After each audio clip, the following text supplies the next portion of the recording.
บ้าน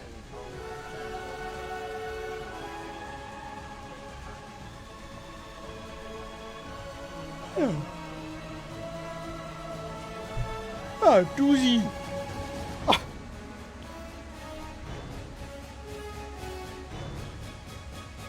อย่าครูกันเลยมั้งโหดูดิว่าอะไรเนี่ยครูเนี่ยบอกpero no puede que iban y había de allí what the fuck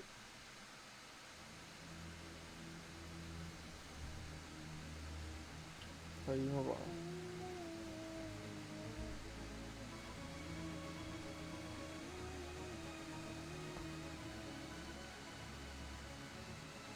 Now it's time to battle.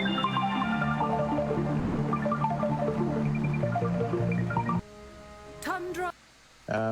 It just feels really nice. You don't have the best stuns outside of like Earth Spirit, but once you have a BKB on Witch Doctor, I don't think that's a major issue. So it's really down to Mu, how his timing goes with BKB Ags plus Shard. If the Witch Doctor goes pretty well in lane, I think that tempo can be really scary because you don't have anything to pierce through debuff immunity here to stop that ultimate. If it goes off, you are going to have a pretty rough time of it unless you really want to expend like Turkey 3's Doom on a Witch Doctor in the back. Well, game one is officially underway, so we'll get into it here. See, both teams already smoked up, rushing towards the mid lane to get some warding down. See, 9 on this Weaver. Like, obviously, the Weaver has made a reappearance as far as this meta goes, and it's feel very nice in this game as well. Like, it's a very slippery hero, very hard to catch in a game like this. I think the minus armor going to play very, very well with the Sven, and as well as that, just laning stage, like against the position 5 AA, the Weaver just doesn't care. It's a very easy support Weaver game by the looks of it here for 9, and sure he's going to have a very good time himself. Right now, Nouns look like they're just going to sit by the tier 1 mid tower and just relax, not get too deep right now against Thunder, just never knowing where they are. But they might fight for this bottom bounty. K1's going to show on the river. Lelis, he's moving. He's going to be very careful here. Skitter's waiting on the high ground. Thompson will get some vision down. The Naga illusions will come in and scout out. Seems like now they will eventually just retreat up to the top side of the Lelis. He's still hanging around just a little bit, but should be dying here. Should be just fine. But now get away with 3.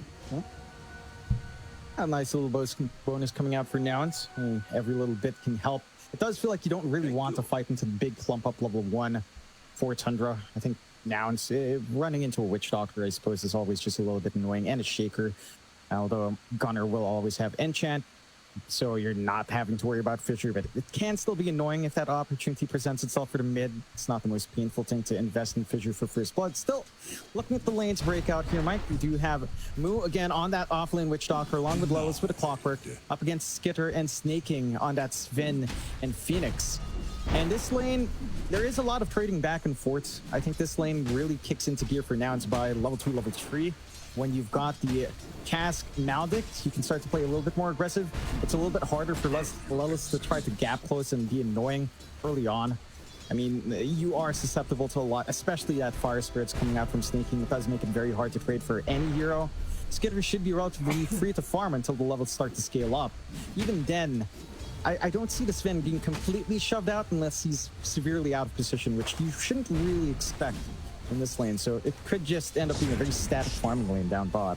Certainly could be. Of course, mid lane, you are looking at Gunner versus Jolson. Right now, it seems like Gunner having a pretty damn good time as expected here, Jonathan. Of course, Enchant Totem makes it very hard. Did you finally get what I said, Jonathan? It took you a while, a bit of lag on your end, is there? I didn't know whether to giggle or not at it.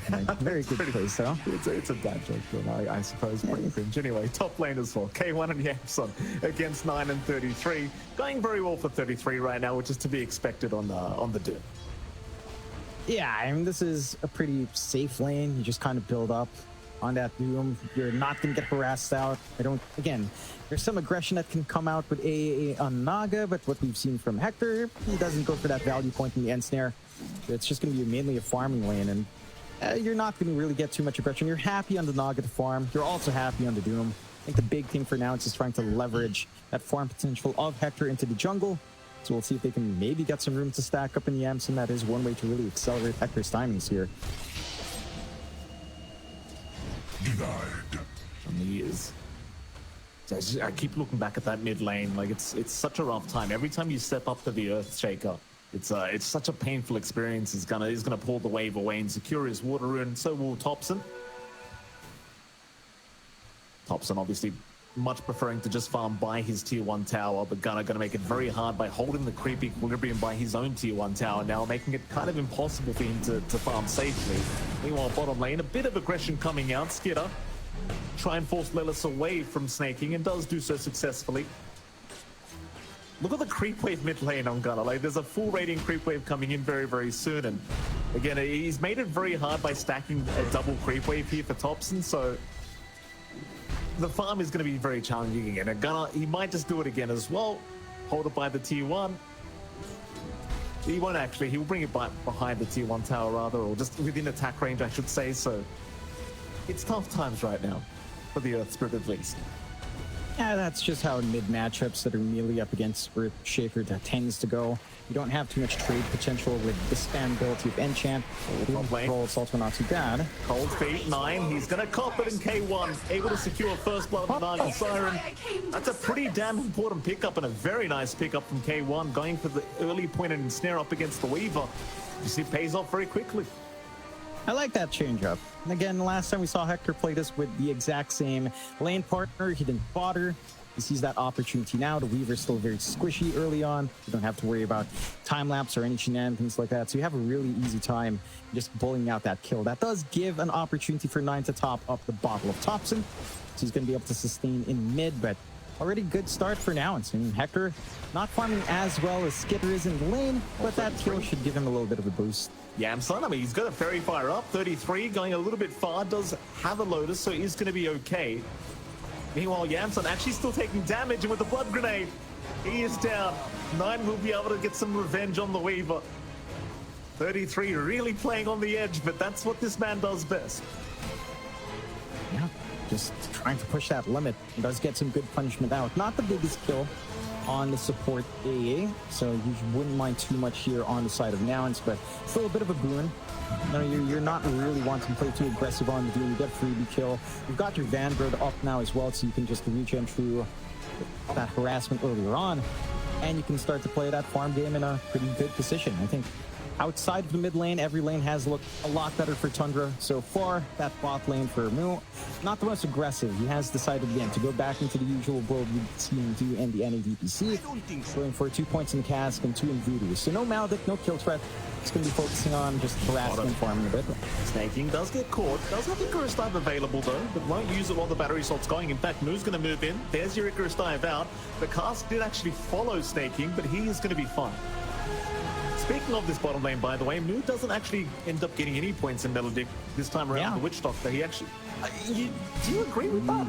You like the Restoration build, or is it just farming build? I was just mentioning it a while ago. I think it's good for just holding the lane. It does give out that early kill threat without the Maledict, so you're stuck playing a little bit more passive on levels, just trying to shove them away, but not look for the big cogs, not looking to hold them in for a lot more on the Cask. And that cuts off some of that early tempo you'd want to see from Newell. It does provide you a little bit more presence in teamfights, though. Still chasing for this power rune. Echo Slam committed, but 9, he does take the Arcane rune for himself. Lelis in the meantime will cogs up 9, so he does get left behind, but Snakey's going to show up now, and Gunner, he's the one going down. He does at least take 9 with him. But it's still not the best of trades here for Nouns, as Thompson, I'm sure, will be very happy with the space made as bottom lane. Well, Skidder going down, that's a huge deal for Nouns. They find the Sven while he was alone, and Nouns, they do capitalize immediately. It's a decent enough trade, 2 for 1, but losing Gunner does put a little bit of the spanner to work, so you can kind of shove in mid a little bit more. You've got a little bit of room for Thompson to farm up. 33, slow it up, body's locked up as well. Cold Feet will freeze in 33. Well, we can't really do too much about this. Lelis will just slowly chip away in K1, able to find, or rather it was split anyway. Nobody found the kill. This goes 3 ways. But a very good kill there onto the Doom. Yeah, and that's kind of what you need to keep doing, right? Like the lane is just evolving into a farm lane. Kind of need to shove the Doom away a little bit, give it a little bit more for Hector to play with. He does have his Manta, his Yasha almost done at the very least, just lacking Radiant the are scanning. recipe left. And they're making great use of the early aggression that these two sports can provide on Nouns. Clockwork and AA can connect pretty nicely with decent enough front line. They are also starting to get levels. Moo just backing off at the perfect moment there, bottom lane, as Thompson had rotated on the Earth Spirit, but just could not catch the Witch Doctor. Lelis now going to get rolled on, or rather Gunnar will. Thompson, he'll kick him away. Lelis, though, going to chase him down, and now with the Fisher, Thompson gets locked in, but Lelis gets left behind as Gunnar. He doesn't want to fight anymore. Thompson, maybe he's still in danger, but Gunnar, he cannot hit it with all these Fire Spirit slows. And now Thompson, he wants more. Gunnar getting caught out. The Sun Ray will slowly burn him down as Thompson is just refreshing the magnetize, and Gunnar eventually should die. He will try to take Snaking, but it will not be enough. Snaking will secure. Thompson, he will survive through everything. That's just really aggressive from Nouns. Lulla's playing so far forward.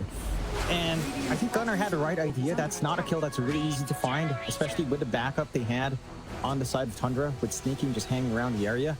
So pretty big loss for Nouns, and dropping those 2 kills opens up the sidelines as well for a little bit more for Tundra to play with. You are reaching the point where Hector can be left alone, so these support plays